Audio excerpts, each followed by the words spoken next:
কি ব্যাপার খালিদ, কি করো?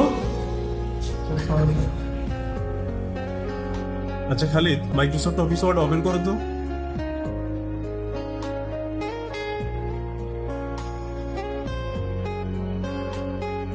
এই ডকুমেন্টে একটি পেজ আছে, আরেকটি পেজ কিভাবে নেবে?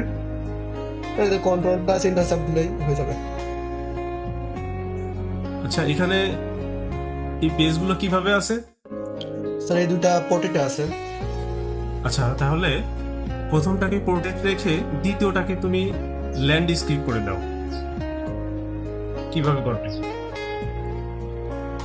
স্যার তো আমরা কাটচারটাই সেকেন্ড পৃষ্ঠায় আনবো, আনার পরে পেজ লোডে যায় এখান থেকে পেজ সেটআপের এই যে নিচে এখানে এসে এটাকে ল্যান্ডস্কেপ দিয়ে দিস পয়েন্ট ফরওয়ার্ড দিয়ে সেন্টার ডিফল্ট দিয়ে ইয়েস দিলেই হয়ে গেছে। Thank you. Welcome sir.